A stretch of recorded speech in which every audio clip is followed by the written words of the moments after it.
आखिरी मार्शाला तो बाद चौथी असैम्बली की मुद्दत भी होगी पूरी। सदर मुमलकत आरफ अलवी ने कर दिते दस्तखत। PDM की इतिहादी हुकूमत का हो गया खात्मा। PDM की हुकूमत के 16 महीनों की कारकरदगी किदां दी रही ते मौजूदा पार्लीमेंट नूं मुल्की तारीख की बदतरीन पार्लीमेंट क्यों कहा जाता है। अज दे इस व्लॉग दे विच असीं इस मुद्दे ते गल करांगे। मैं वां पाकिस्तान की राजधानी इस्लामाबाद तो बाऊ सनफीदुर रहमान जाट ते तुसीं वेख रहे हो साडा YouTube चैनल पंजाबी न्यूज़। मेरे नाल मौजूद होणगे हुकूमती अमूर ते गहरी नज़र रखने वाले सहाफ़ी सजाद काज़मी साहब। उन्हां दा तजजिया तुहाडे नाल साझा करांगे ते सब तो पहले गल कर लैंदे आ असैम्बली की मुद्दत के खात्मे के हवाले दे नाल। ते इन्हां 5 सालां दे विच इस असैम्बली तो आवाम नूं ते मुल्क नूं की फायदा होया। अस्सलाम वालेकुम जी सजाद काज़मी साहब। वालेकुम सलाम। हाँ जी सजाद साहब, सब तो पहले तो जी तुहानूं मुबारक होवे।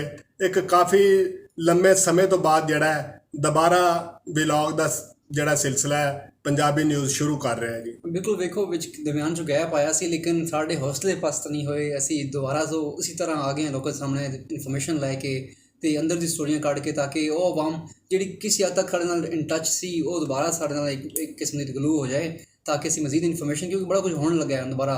इलेक्शन कमीशन बड़ा काफ़ी गर्म हो चुका है। उस नाल बाकी सूरत थोड़ा बिल्कुल जी, आवाम की भी काफ़ी डिमांड सी। कुछ लोग जिहड़े परसनल मैसेजेस करके जिहड़ा सी वो पूछ रहे सी की वजह बनी कि तुसी जिहड़ा व्लॉग वाला सिलसिला जिहड़ा वो बंद कर दिता है। तो इंशाअल्लाह ताला रेगूलर जिहड़ा अपने व्यूवर्स नूं दोबारा उस तरह ही नित नई ते अंदर दियां जिहड़ी हुकूमती खबरां ने उन्हां दा सिलसिला असीं दोबारा जारी उसारी रखांगे।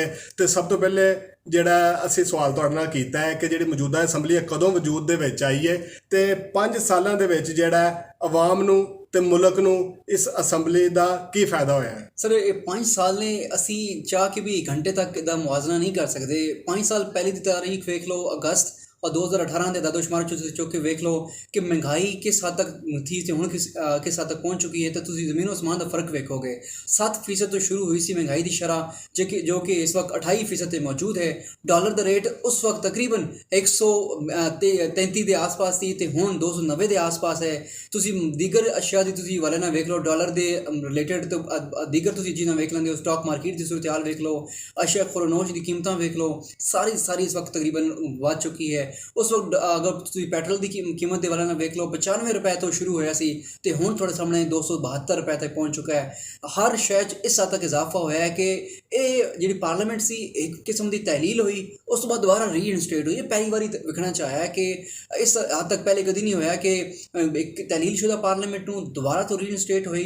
रीइंस्टेट होने तो बाद दोबारा जी असैम्बली है वो लैके चलते रहे। एक किस्म की पूरी मेजोरिटी भी नहीं थी, अक्सरियत भी नहीं थी, लेकिन उस बावजूद एक रबड़ स्टैंप का एक किरदार अदा किया ने पार्लीमेंट नूं ते रातों रात इतने कानून साजी की गई। इतनी यूनिवर्सिटियाँ तो यूनिवर्सिटियाँ भी इंज दियां कि जिहड़ियां यूनिवर्सिटियाँ के बलूचिस्तान च वाक़ सन उन्होंने कैंपस पंजाब चो बना के तो उन्होंने एक किस्म की बिल मंजूर कराने की जिहड़ी कोशिश की गई ਉਹਦੇ ਉੱਤੇ ਤੁਸੀਂ ਸਜਾਦ ਕਾਜ਼ਮੀ ਸਾਹਿਬ ਦੇਖਿਆ ਹੋਏਗਾ ਕਿ HEC ਦਾ ਵੀ ਸਟਾਂਸ ਇਹ ਸੀ ਕਿ ਇਸ ਤਰ੍ਹਾਂ ਦੇ ਜਿਹੜੇ ਬਿੱਲ ਨੇ ਉਹ ਤਾਰੀਖ ਦੇ ਵਿੱਚ ਪਹਿਲੀ ਦਫਾ ਜਿਹੜੇ ਆ ਰਹੇ ਨੇ ਤੇ ਅਸੀਂ ਉਸ ਟਾਈਮ ਤੱਕ ਜਿਹੜਾ ਇਹ ਬਿੱਲ ਮਨਜ਼ੂਰ ਨਹੀਂ ਕਰਾਂਗੇ ਜਦੋਂ ਤੱਕ ਗਰਾਊਂਡ ਰਿਐਲਿਟੀ ਅਸੀਂ ਉਹਦੀ ਜਿਹੜੀ ਨਾ ਵੇਖ ਲਾਂਗੇ। ਸਰ ਵੇਖੋ PC1 ਦੀ ਮਨਜ਼ੂਰੀ ਦੀ ਹੀ ਕੋਸ਼ਿਸ਼ ਕੀਤੀ ਗਈ ਹੈ ताकि ਅਸੀਂ ਆਪਣੇ ਹਲਕੇ ਜਾ ਕੇ ਦਸੀਏ ਕਿ ਅਸੀਂ ਯੂਨੀਵਰਸਿਟੀ ਵਾਸਤੇ ਤਗਦੋ ਕੀਤੀ ਹੈ।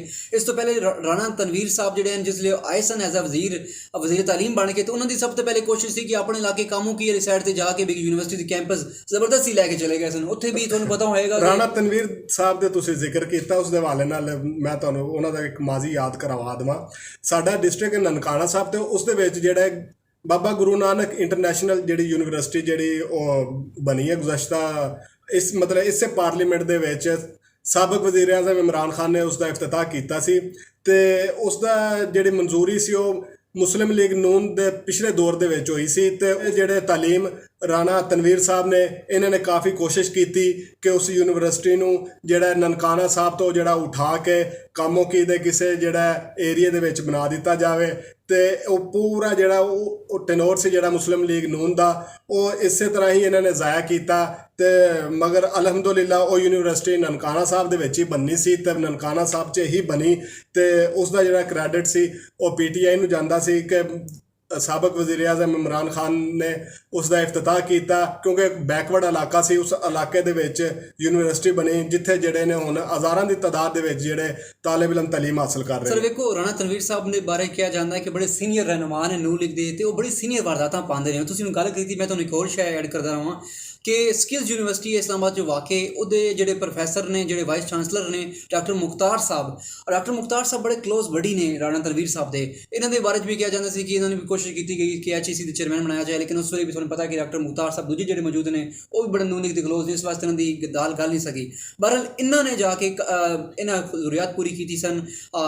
ਜਿਹੜੇ ਸਾਡੇ ਰਾਣਾ ਤਨਵੀਰ ਸਾਹਿਬ ਦੇ ਇਹਨਾਂ ਦੇ ਇਲਾਕੇ ਜਾ ਕੇ ਇਹਨਾਂ ਇੱਕ ਸਪੈਸ਼ਲ ਸਕਿੱਲ ਯੂਨੀਵਰਸਿਟੀ ਜਿਹੜੀ ਇਸਟੈਬਲਿਸ਼ ਹੋਈ ਹੈ ਇਸ ਵਕਤ ਇਸਲਾਮਾਬਾਦ 'ਚ ਕੰਮ ਕਰ ਰਹੀ ਹੈ। ਪਿਛਲੀ ਹੁਕੂਮਤ ਨੇ ਐਸਟੈਬਲਿਸ਼ ਕੀਤਾ ਸੀ ਤੇ 2 ਸਾਲ ਵਾਸਤੇ ਉਹਦੇ ਸਿਰਫ ਘਾਹ ਲੱਗੇ ਰਹੇ ਨੇ, ਉਹਦੇ ਵਿੱਚ ਇਹਨੇ ਕੰਮ ਨਹੀਂ ਕੀਤਾ। ਉਸ ਤੋਂ ਬਾਅਦ ਉਸ ਯੂਨੀਵਰਸਿਟੀ ਨੂੰ ਰੈਨੋਵੇਟ ਕਰਕੇ ਤੇ ਉਹਦੀ ਹੀ ਬ੍ਰਾਂਚ ਇਹਨਾਂ ਦੇ ਇਲਾਕੇ 'ਚ ਲੈ ਕੇ ਗਏ ਨੇ। ਤੇ ਲੱਗਦਾ ਇੰਝ ਸੀ ਕਿ ਸਾਰੀ ਦੀ ਸਾਰੀ ਯੂਨੀਵਰਸਿਟੀਆਂ ਰਾਣਾ ਤਨਵੀਰ ਸਾਹਿਬ ਦੇ ਇਲਾਕੇ ਜਾ ਰਹੀਆਂ ਨੇ, ਸਿਰਫ ਉੱਤੇ ਕੀ ਫਰਨੀਚਰ ਕਰ ਲਾ ਦਿੰਦੇ ਸਨ ਤੇ ਬਾਕੀ ਸਾਰੇ ਕਲਾਸਾਂ ਤਾਂ ਕਦੋਂ ਸ਼ੁਰੂ ਹੋਣੀਆਂ ਨੇ ਕੈਂਪਸ ਦੀਆਂ, ਕੀ ਐਡਮਿਨਿਸਟ੍ਰੇਟਰ ਵਰਕ ਕੀ ਹੋਏਗਾ ਕੋਈ ਪਤਾ ਨਹੀਂ ਹੈ। ਬਸ ਸਜਾਦ ਸਾਹਿਬ ਜਿਹੜੀ ਮੌਜੂਦਾ ਜਿਹੜੀ ਪਾਰਲੀਮੈਂਟ ਹੈ ਇਹਨੂੰ ਮੁਲਕੀ ਤਾਰੀਖ ਦੀ ਬਦਤਰੀਨ ਪਾਰਲੀਮੈਂਟ ਕਿਉਂ ਕਿਹਾ ਜਾ ਰਿਹਾ ਹੈ? ਵੇਖੋ, ਇਹਦੇ ਵਿੱਚ ਕਈ ਵਜੂਹਾਤ ਨੇ। ਇੱਕ ਵਜ੍ਹਾ ਜਿਹੜੀ ਉਹ ਨਹੀਂ ਹੈ ਇਹਦੇ ਵਿੱਚ ਸਿਰਫ ਇਹਨਾਂ ਨੇ ਆਪਣੇ ਮਫਾਦਾਤ ਵਾਸਤੇ ਇੱਕ ਕੰਮ ਕੀਤਾ। ਐਗਜ਼ੈਕਟਲੀ, ਇਹ ਮਫਾਦਾਤ ਵੀ ਇਸ ਹੱਦ ਤੱਕ ਸਨ ਕਿ ਜ਼ਾਤੀ ਨੌਈਅਤ ਦੇ ਸਨ। ਇਤਨੀ ਜਮਾਤਾਂ ਇਕੱਠੀਆਂ ਸਨ, ਇਕੱਠੀਆਂ ਸਨ ਤਾਂ ਮੈਨੂੰ ਲੱਗਦਾ ਸੀ ਕਿ ਓਪੋਜੀਸ਼ਨ ਤਾਂ ਹੈ ਹੀ ਕੋਈ ਨਹੀਂ।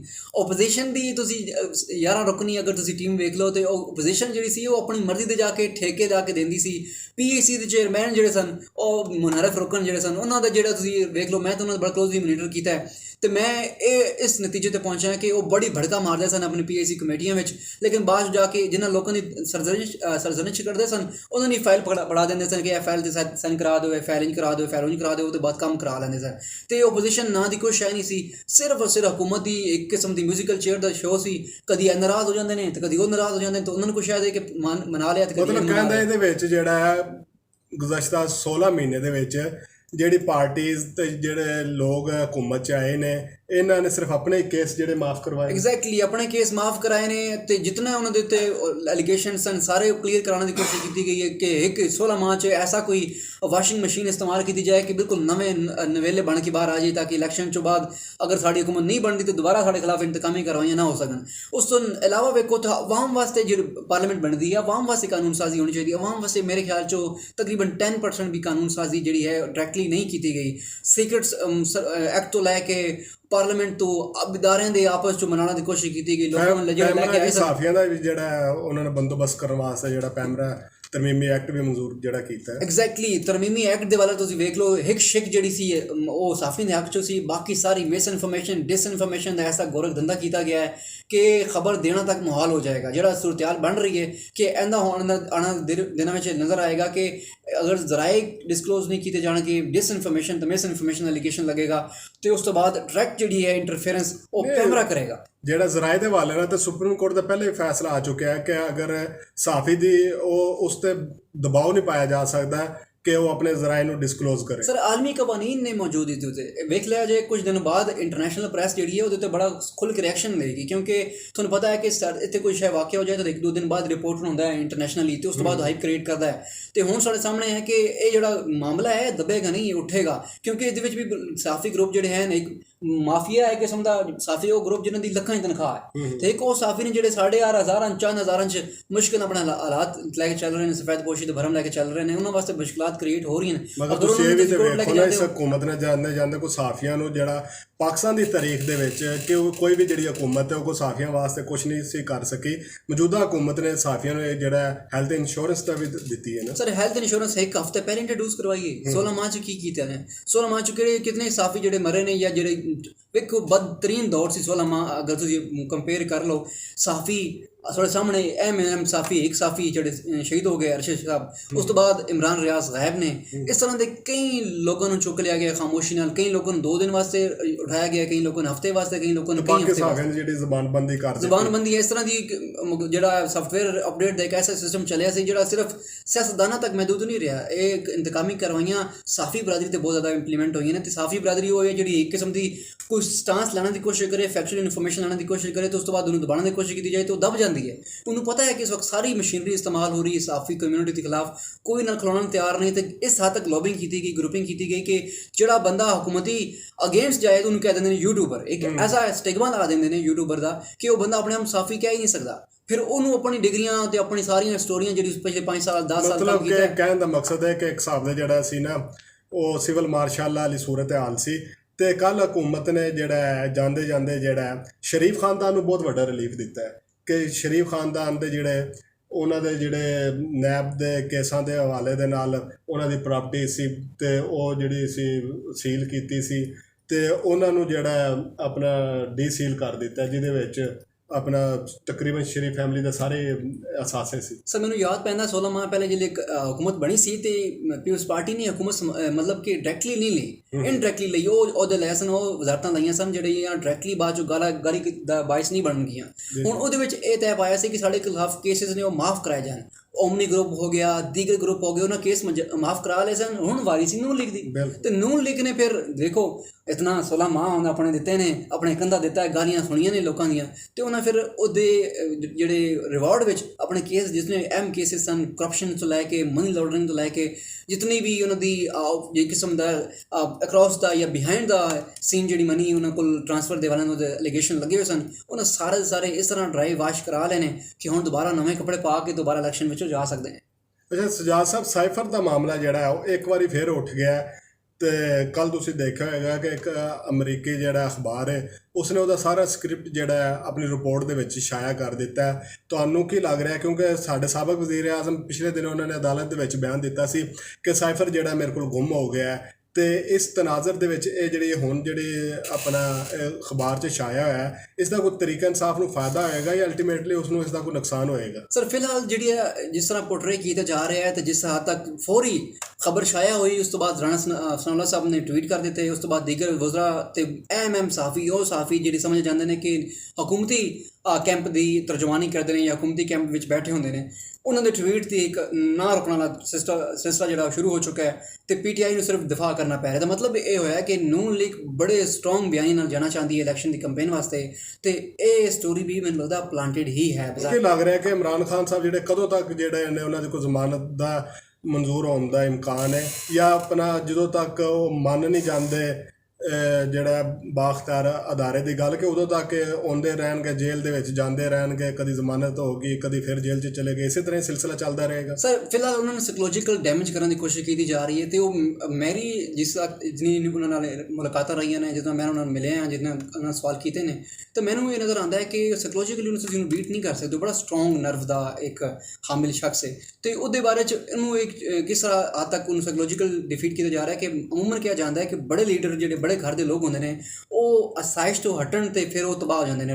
ਉਸ ਤੋਂ ਬਾਅਦ ਉਹ ਸੈਸ਼ ਵਿੱਚ ਲੋਕ ਪੂਰੀ ਜ਼ਿੰਦਗੀ ਬਸਰ ਕਰਦੇ ਨੇ।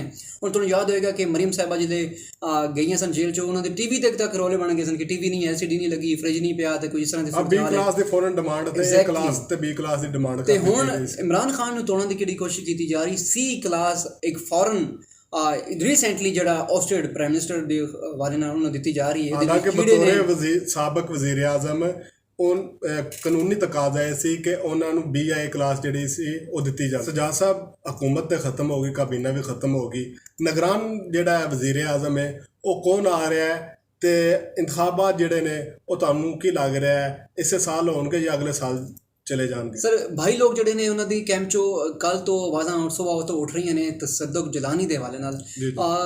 ਦੀਗਰ ਪਹਿਲੇ ਇੰਨਾ ਹੀ ਇੱਕ ਫੈਂਕਿਆ ਸੀ, ਕਾਰਡ ਸਟਿਆ ਸੀ, ਜਿਹਦੇ ਵਿੱਚ ਕਿਹਾ ਸੀ ਹਫੀਜ਼ ਸ਼ੇਖ ਸਾਹਿਬ ਜਾਣਗੇ, ਕਿਉਂਕਿ ਨਿਗਰਾਨ ਹੁਕੂਮਤ ਨੇ ਇੱਕ ਅਹਿਮ ਮੁਆਹਿਦਾ ਜਿਹੜਾ ਕੀਤਾ ਹੋਇਆ IMF ਨਾਲ, ਉਹਦੀ ਇੱਕ ਕਿਸ਼ਤ ਲੈਣੀ ਹੈ ਤੇ 1.2 ਅਰਬ ਡਾਲਰ ਦੀ ਇੱਕ ਅਹਿਮ ਕਿਸ਼ਤ ਉਸ ਵੇਲੇ ਲੈ ਸਕਣਗੇ ਜਿਸਲੇ ਉਹ ਤਰਮੀਮ ਜਾਂ ਉਹ ਇਕਨੋਮੀ ਦੀ ਰਿਫਾਰਮੇਸ਼ਨ ਜਿਹੜੀ ਹੋ ਰਹੀ ਸੀ ਉਹਨੂੰ ਲੈ ਕੇ ਕੰਟੀਨਿਊਟੀ ਲੈ ਕੇ ਚੱਲਣਗੇ।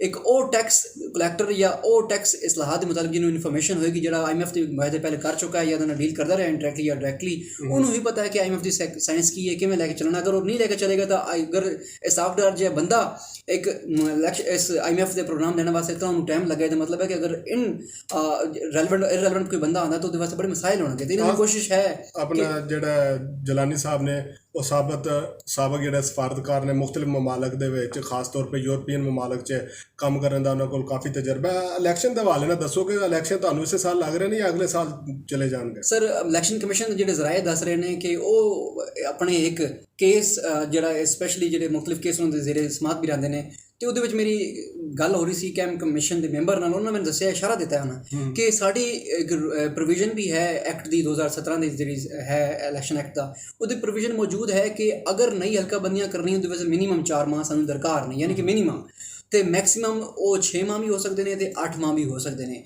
ਯਾਨੀ ਕਿ ਅਗਲੇ 4 ਮਾਹ ਤੱਕ ਤੁਸੀਂ ਹੁਣ, ਕਿਉਂਕਿ ਨੋਟੀਫਿਕੇਸ਼ਨ ਜਾਰੀ ਹੋ ਚੁੱਕਾ ਹੈ, ਗਜ਼ਟਡ ਨੋਟੀਫਿਕੇਸ਼ਨ ਹੋ ਚੁੱਕਾ ਹੈ ਮਰਦਮਸ਼ੁਮਾਰੀ ਦਾ, ਤਾਂ ਨਈ ਮਰਦਮਸ਼ੁਮਾਰੀ ਤੇ ਹੀ ਇੰਤਖਾਬਾਤ ਹੋਣੇ ਨੇ। ਤੇ ਇੱਕ ਪ੍ਰੋਵੀਜ਼ਨ ਹੋਰ ਵੀ ਮੌਜੂਦ ਹੈ ਕਿ ਪੁਰਾਣੀ ਮਰਦਮਸ਼ੁਮਾਰੀ ਤੇ 2 ਇਲੈਕਸ਼ਨ ਨਹੀਂ ਹੋ ਸਕਦੇ, ਤੇ ਹੁਣ ਨਈ ਮਰਦਮਸ਼ੁਮਾਰੀ ਤੇ ਹੋਣੇ ਨੇ। ਤੇ ਇਸ ਹਵਾਲੇ ਨਾਲ ਹਲਕਾਬੰਦੀਆਂ ਹੋਣਾ ਬਾਕੀ ਨੇ, ਤੇ ਹਲਕਾਬੰਦੀਆਂ ਵਾਸਤੇ ਤਾਂ ਕੋਈ ਕਿਸੇ ਕਿਸਮ ਦੀ ਤਿਆਰੀ ਜਿਹੜੀ ਇਲੈਕਸ਼ਨ ਕਮਿਸ਼ਨ ਨੇ ਸ਼ੁਰੂ ਨਹੀਂ ਕੀਤੀ। ਤੇ ਮੈਨੂੰ ਨਜ਼ਰ ਆ ਰਿਹਾ ਕਿ ਮਿਨੀਮਮ 6 ਮਾਹ ਪ੍ਰੋਲੋਂਗ ਹੋ ਸਕਦੇ ਨੇ, ਉਸ ਤੋਂ ਬਾਅਦ ਅਗਲੇ 3 ਮਾਹ ਡਿਸਾਈਡ ਕਰਨਗੇ ਕਿ ਆਇਆ ਇੰਤਖਾਬਾਤ ਹੋਣ ਲੱਗੇ ਨੇ ਜਾਂ ਨਹੀਂ ਹੋਣ ਲੱਗੇ। ਜੀ ਜਿਹੜਾ ਉਹ ਨਿਗਰਾਨ ਹੁਕੂਮਤ ਬਣੇਗੀ ਤੇ ਉਸ ਤੋਂ ਬਾਅਦ ਜਿਹੜਾ ਹਲਕਾਬੰਦੀਆਂ ਹੋਣਗੀਆਂ, ਹਲਕਾਬੰਦੀਆਂ ਤੋਂ ਬਾਅਦ ਫੈਸਲਾ ਹੋਏਗਾ। ਤੇ ਜਿਸ ਤਰ੍ਹਾਂ ਤੁਸੀਂ ਸਜਾਦ ਕਾਜ਼ਮੀ ਸਾਹਿਬ ਦੇ ਗੱਲਬਾਤ ਸੁਣੀ ਹੈ ਤੇ ਉਹਨਾਂ ਤੋਂ ਵੀ ਇਹ ਲੱਗ ਰਿਹਾ ਸੀ ਕਿ ਇਲੈਕਸ਼ਨ ਜਿਹੜੇ ਨੇ ਉਹ 2023 ਦੇ ਵਿੱਚ ਹੁੰਦੇ ਨਜ਼ਰ ਨਹੀਂ ਆ ਰਹੇ, ਤੇ ਇਲੈਕਸ਼ਨ ਦਾ ਜਿਹੜਾ ਇਨਕਾਦ ਹੈ ਉਹ 2024 ਦੇ ਵਿੱਚ ਹੀ ਹੋਏਗਾ। ਇਸ ਦੇ ਨਾਲ ਹੀ ਬਹੁਤ ਸਨਫੀਦੁਰ ਰਹਿਮਾਨ ਜਾਟ ਨੂੰ ਇਜਾਜ਼ਤ ਦਿਓ ਤੇ ਵੇਖਦੇ ਰਹੋ ਸਾਡਾ YouTube ਚੈਨਲ ਪੰਜਾਬੀ ਨਿਊਜ਼, ਤੇ ਸਾਡੇ ਚੈਨਲ ਨੂੰ ਸਬਸਕ੍ਰਾਈਬ ਕਰੋ ਤੇ ਵੀਡੀਓਜ਼ ਨੂੰ ਲਾਈਕ ਤੇ ਸ਼ੇਅਰ ਕਰੋ ਤਾਂ ਕਿ ਕੋਈ ਵੀ ਸਾਡੇ ਆਉਣ ਵਾਲੀ ਜਿਹੜੀ ਵੀਡੀਓ ਸਭ ਤੋਂ ਪਹਿਲੇ ਤੁਹਾਡੇ ਤੱਕ ਪਹੁੰਚ ਸਕੇ। ਅੱਲਾ ਨਿਗਹਬਾਨ।